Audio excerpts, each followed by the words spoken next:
Everyone. आज जो है हम विसल ब्लोइंग का टॉपिक जो है उसकी इम्पोर्टेंस को आज के टॉपिक में रिवाइज करेंगे, आज की वीडियो में रिवाइज करेंगे।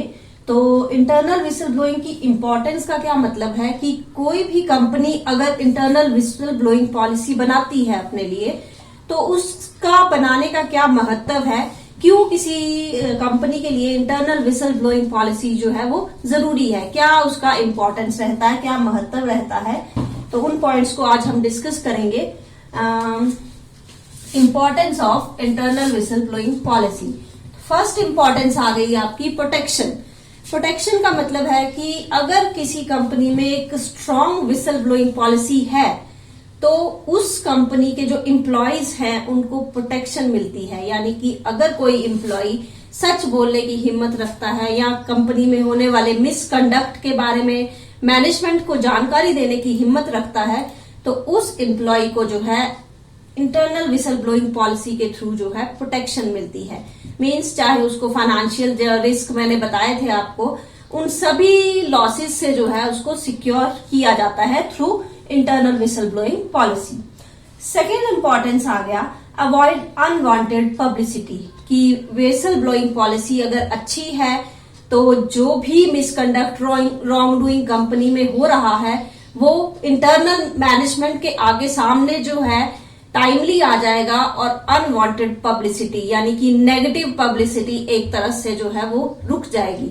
जब टाइमली मैनेजमेंट के सामने कोई मिसकंडक्ट आ रहा है तो वो उस मिसकंडक्ट को उसी टाइम जो है खत्म करने के लिए करेक्टिव एक्शन जो है वो ले लेगी, ताकि वो जो रॉन्ग डूइंग है, एक तरह से नेगेटिव रेपुटेशन है, उस पे इफेक्ट जो है ना करे। नेक्स्ट आ गया जनरेट पॉजिटिव पब्लिसिटी।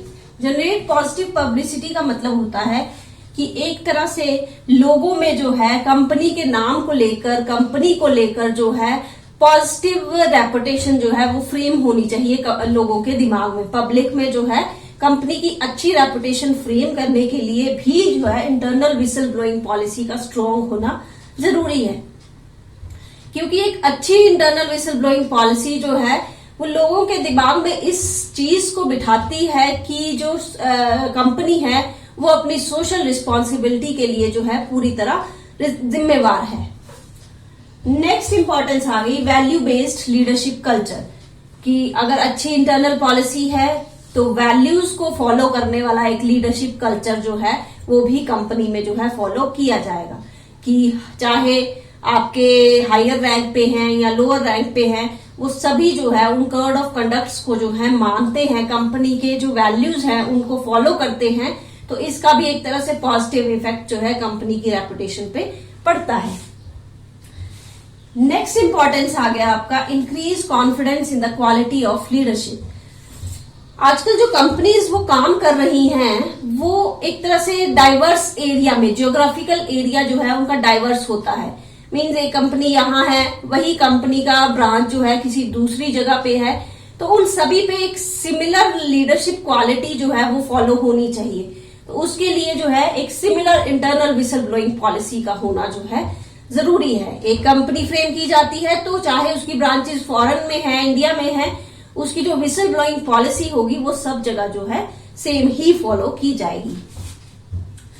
नेक्स्ट आ गया enable to deal with the concern internally, कि एक अच्छी इंटरनल विसल ब्लोइंग पॉलिसी जो है वो किसी भी कंपनी को, इंटरनल मैनेजमेंट को जो है कोई रॉन्ग डूइंग अगर हो रही है तो वो मैनेजमेंट उसको उसी टाइम इंटरनली जैसे ही रिपोर्ट मिलती है उसको जो है टाइमली जो है करेक्टिव एक्शन लेके ठीक कर सकती है।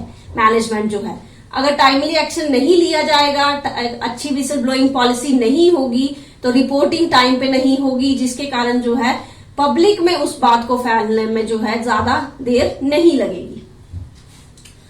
नेक्स्ट इंपॉर्टेंस आ गया encourage a climate of open communication, कि एक अच्छी इंटरनल विसल ब्लोइंग पॉलिसी का एक मेन जो कंपोनेंट आप बोल सकते हो वो ये भी होता है कि इससे एम्प्लॉय और एम्प्लॉयर के बीच में ओपन कम्युनिकेशन जो है वो हो जाता है, जिससे क्या होता है कि एम्प्लॉय कोई भी गलत काम कंपनी में हो रहा है तो उसकी जानकारी जो है वो मैनेजमेंट तक इजीली जो है पहुंचा सकता है। और लास्ट इंपॉर्टेंस आ गया seriousness about code of conduct, कि अगर कंपनी की विसल ब्लोइंग पॉलिसी जो है वो स्ट्रांग है तो इसका मैसेज भी कंपनी के एम्प्लॉयज में ये जाता है, या कंपनी के जो बोर्ड ऑफ डायरेक्टर्स हैं या कंपनी के मैनेजर्स हैं, उनमें इस चीज का मैसेज जाता है कि कंपनी जो है अपनी वैल्यूज को लेके, अपने कोड ऑफ कंडक्ट को लेके जो है पूरी तरह से सीरियस है। लेकिन सीरियस तब मानी जाएगी जब वो अपनी इंटरनल विसल ब्लोइंग पॉलिसी को सही ढंग से फॉलो करेगी। पॉलिसी बना के रख दी, फ्रेम करके रख दी, पर उस पर सही ढंग से फॉलो अप नहीं किया जा रहा है, तो उसको जो है कंपनी के कोड ऑफ कंडक्ट्स को जो है एम्प्लॉयज भी उस बारे में सीरियस नहीं होंगे कि हम जो है कंपनीज की वैल्यू को फॉलो करें, कंपनी के कोड ऑफ कंडक्ट्स को फॉलो करें।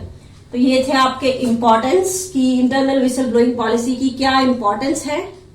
नेक्स्ट टॉपिक जो करेंगे वो आज हम करेंगे process of internal whistle blowing policy, कि अगर कोई एम्प्लॉय जो है विसल ब्लोइंग करना चाहता है तो उसको क्या प्रोसेस जो है फॉलो करनी पड़ेगी।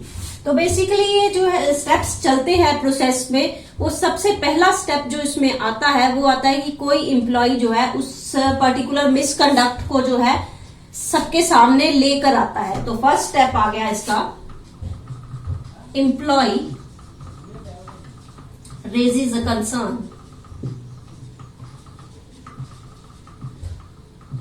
कि एक एम्प्लॉय जो है सबसे पहले जो मिसकंडक्ट है, कंसर्न का मतलब कि जो रॉन्ग डूइंग हो रही है कंपनी को, उसके खिलाफ जो है आवाज उठाता है। लेकिन ये प्रोसेस इंटरनली मैनेजमेंट तक पहुंचानी जरूरी है। तो ये अभी आउटसाइड जो आपकी विसल ब्लोइंग है वो नहीं है, इंटरनली ही विसल ब्लोइंग पॉलिसी जो है कैसे process wise step wise follow की जाती है वो हम करेंगे। तो सबसे पहले एक एम्प्लॉय जिसको लग रहा है कि कंपनी में कोई गलत काम हो रहा है, वो उसकी रिपोर्ट जो है वो कंसर्न को सबके सामने लेके आता है। उसके बाद जो है वो कंसर्न किसको बताता है, ऑम्बर्ड पर्सन। ऑम्बर्ड पर्सन का मतलब होता है कि एम्प्लॉय जो है उस मिसकंडक्ट को अपने सुपीरियर को नहीं बताएगा, वो किसी ऐसे इंसान को बताएगा जिसका डायरेक्ट कांटेक्ट जो है बोर्ड ऑफ डायरेक्टर के तरफ जो है रहेगा। मींस कोई भी ऐसा पर्सन जो कि बोर्ड ऑफ डायरेक्टर्स के साथ डायरेक्टली कांटेक्ट कर सकता है, उस इंसान को जानकारी जो है एम्प्लॉय मिसकंडक्ट की देगा। तो ये पर्सन जो होते हैं आपके, ये आपके लीगल एडवाइजर्स हो सकते हैं,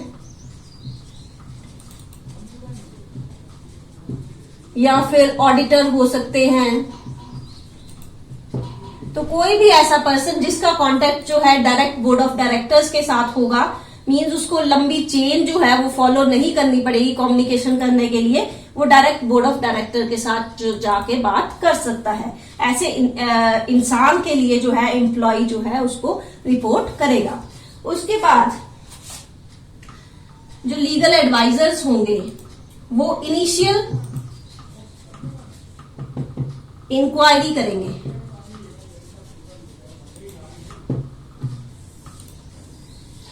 इनिशियल इंक्वायरी करने पर अगर उनको लगता है कि सही है या गलत है, तो वो इनिशियल इंक्वायरी में ही पता चल जाएगा। तो अगर उनको लगता है कि इसके द्वारा रिपोर्ट की गई बात गलत है, तो वो उस केस को उसी टाइम जो है डिसमिस कर देंगे और वो जो है पूरा केस स्टॉप हो जाएगा। अगर उनको लगता है कि बात में कुछ सच में गलत हो रहा है, तो उस केस में जो है कमेटी अपॉइंट की जाएगी, स्पेशल उसी पर्टिकुलर चीज के लिए कमेटी अपॉइंट की जाएगी,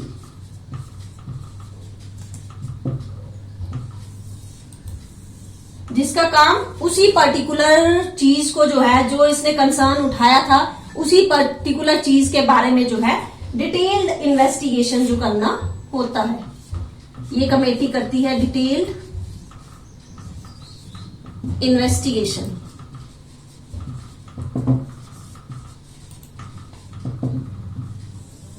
और ये जो डिटेल इन्वेस्टिगेशन की जाती है वो एक पर्टिकुलर इंसान, इंडिविजुअल के लिए की जाती है, जिसको हम बोलते हैं इन्वेस्टिगेशन सब्जेक्ट।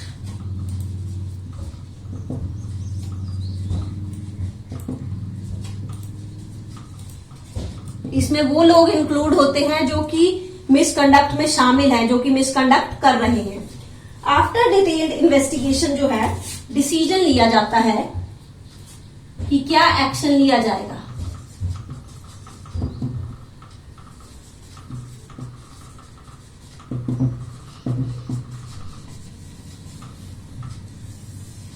डिटेल्ड इन्वेस्टिगेशन में ये पता चल जाता है कि क्या जो है सच में जो हमारा कंसर्न उठाया गया था एम्प्लॉय के द्वारा वो सही है या गलत है। तो अगर तो गलत डिटेल्ड इन्वेस्टिगेशन में ये चीज आती है कि वो कंसर्न गलत था, किसी की कोई गलती नहीं थी, तो उस केस में कंसर्न को डिसअप्रूव कर दिया जाता है।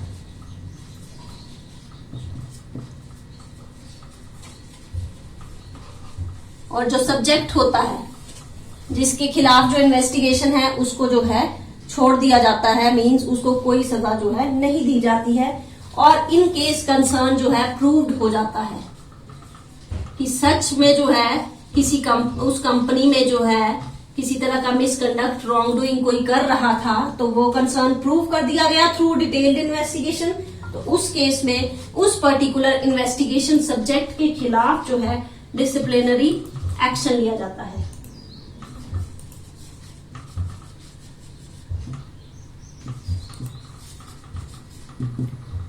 या फिर उस रॉन्ग डूइंग को ठीक करने के लिए प्रिवेंटिव मेजर्स लिए जाते हैं।